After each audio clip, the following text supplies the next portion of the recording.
Baik pemirsa, kita lanjutkan diskusi kita malam ini. Saatnya Bang Habibur Rahman, komentar Anda bagaimana? Ya, saya menangkap apa yang disampaikan Pak Taufik Basari tadi sangat provokatif, Kenapa begitu? tendensius dan prasangka buruk. Apa yang mana prasangkanya? Jadi misalnya soal mengarah ke mengancam persatuan lah, ada soal yang menunggangi, kemudian ada terlihat pihak-pihak yang memanfaatkan situasi, proses hukum yang dia klaim sudah berjalan, lalu mengancam Pancasila. Ini ngeri sekali gitu loh. Kita tadi malam saya kebetulan lihat di link YouTube Habib Rizik bilang ini bukan demo anti Cina, bukan demo anti Kristen, bukan demo anti kebinekaan. Ini demo murni menuntut penegakan hukum.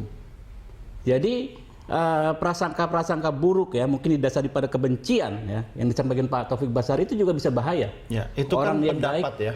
Anda juga punya pendapat. Ya, Bagaimana gini, kita mengelola pendapat sekarang ini? Jadi gini, saya mau ngomong ya. Kita ini kan juga nggak gampang, Pak. Saya ketua DPP Gerindra, kita ini partai yang nasionalis. Kita ini kan ada teman-teman yang dianggap kiri, ada yang dianggap kanan. Gimana kita menariknya mereka semua itu soft di tengah gitu loh. Kurang lebih seperti itu. Itu juga bukan perbuatan yang mudah. Yang mudah. Jadi ketika misalnya seorang Habib Rizik, pimpinan FPI, menyatakan ini bukan demo anti Cina, bukan anti Kristen, bukan anti kebinekaan. Menurut saya itu suatu hal yang perlu kita apresiasi. Anda bicara atas nama Gerindra atau Habib Rizik? Bukan. Kan Anda kan undang saya sebagai Gerindra, saya melihat YouTube namanya Habib Rizik. Kok Anda bingung saya atas nama Gerindra? Ya atas nama Gerindra dong. Saya minta statement Anda gimana? Jadi gitu. Enggak, maksud saya kan kita harus hargai dong. Betul. Ya. Semua pendapat dihargai. Jadi semua ini kan sederhana. Seperti kata Pak SBY juga, sebetulnya sederhana. Ini ada orang berbuat arogan, dianggap menista agama, gitu kan, meminta maaf terlihat sekali tidak ikhlas, gitu kan, dan ada statement-statement yang lebih arogan pasca kejadian tersebut. Dikatakan ketika waktu itu kita mendampingi pelapor ya ke Barreskrim Mabes Polri, pernyataan beliau adalah, ya itu akan diketawain oleh Mabes Polri. Mabes Polri nggak perlu panggil saya, cukup bandingkan video-videonya segala macam dan lain sebagainya. Dan ini yang tentu membuat resonansinya jadi semakin besar. Orang semakin marah. Gitu. Orang ini siapa yang masyarakat yang masyarakat ini, yang mana? Masyarakat yang akan demo ini. Gitu. Masyarakat yang akan yang demo tanggal ini. 4 besok ini ya. Semakin marah. Jadi orang-orang marah kumpul nih ceritanya. Kita mendengar, saya sendiri kaget ya. Banyak kenalan saya ya, yang tadinya tidak politis, orang pure bisnis, orang pure intelektual, ikut mau demo gitu loh. Kita aja kan belum tentu ikut demo tanggal 4 kan. Mereka jauh-jauh hari tanya, wah tanggal 4 jadi nggak, saya mau ikut segala macam. Ikut nggak? Siapa? Tanggal 4? Ya, belum tentu. Jadi artinya gini, itu fakta tersebut membuat orang marah. Kedua ya, respon dari negara, respon dari Polri dalam hal ini. Yang kita lihat standarnya nggak jelas. Sempat ada di media katanya Kapolda mau tembak di tempat, ya kan? Kemudian dibantah. Sempat kemudian katanya Pak Ahok itu di sana dalam konteks kunjungan, katanya Pak Kabar Eskrim, tidak pro justisia, tidak di BAP. Kemudian dikatakan sudah diperiksa. Ini mana yang mau jadi pegangan? Kalau sehingga masih yang kita nggak namanya... tahu, bos. Kita nggak tahu sejauh apa penanganan yang katanya Pak Taufik Basari itu sudah berjalan. Saya advokat, Pak. Saya tahu. Saya kurang lebih berapa kali. Anda pasti tahu dong sumber informasi yang valid dari mana kan? Nanti dulu. Saya tahu proses standar penanganan perkara sejenis ini. Biasanya begini, Pak. Kalau di pidana pencemaran nama baik atau penistaan agama, pelapor diperiksa, saksi diperiksa, bukti diperiksa, terlapor diperiksa, terakhir ahli. Ahli itu kenapa? Ahli itu akan menilai nih. Karena kan ini soal speech. Betul. Sudah belum semua itu? Justru ini ahli sudah diperiksa, terlapor dalam tanda kutip secara hukum belum diperiksa. Nah itu yang membuat kita juga bingung. Nah ini standar seperti ini yang membuat orang nggak puas. Daripada kita bingung menilai aparat atau ngasih tahu aparat harusnya cara kerja begini, kenapa tidak kita percayakan pada aparat? Dan Anda juga sebagai politisi yang advokat tadi, apa yang bisa Anda sampaikan kepada publik bahwa oke, demo boleh silahkan, tapi please jangan melanggar juga hak asasi orang lain, ya kan? Sebelum Anda komentari, beliau yang layak komentar untuk dikit. Ya, boleh, sikat. Kan?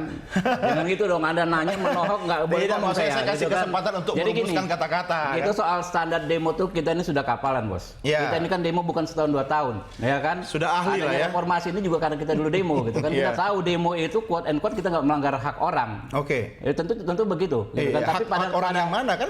Tapi pada tataran tertentu pejalan kaki ya tentu secara otomatis ya mau nggak mau terlanggar. Anda mau bilang 98 melanggar hak Anda, tapi Anda nggak bisa bereformasi saat ini kalau nggak ada 98. 98 Anda macet nggak? Macet nggak? Saya tanya, macet. Terlanggar nggak hak Anda? Iya, terlanggar. Tapi reformasi yang Anda nikmati saat ini Anda senang nggak? Betul. Nah, kurang lebih seperti itu. Iya.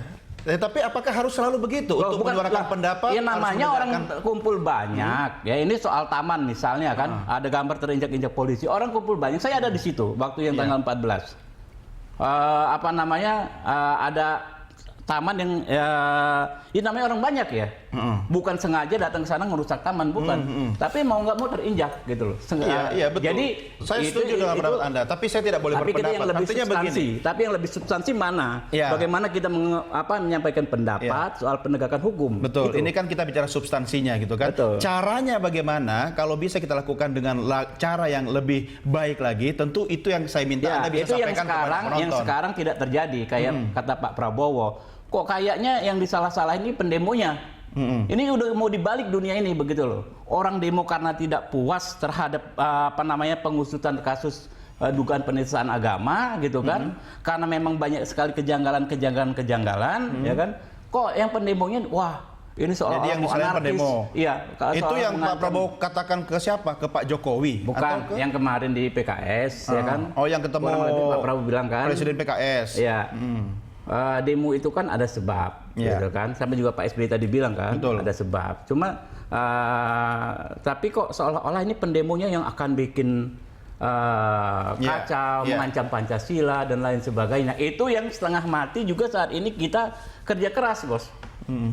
Ya jangan dipikir kita teman-teman ini nggak kerja keras supaya ini demo berlangsung tertib, ya kan, tidak mengarah ke mengancam persatuan dan lain sebagainya. Itu juga kita lakukan. Ya, kalau gitu kita fokuskan pada upaya agar menyuarakan pendapat silahkan, tapi jangan anarkis ya.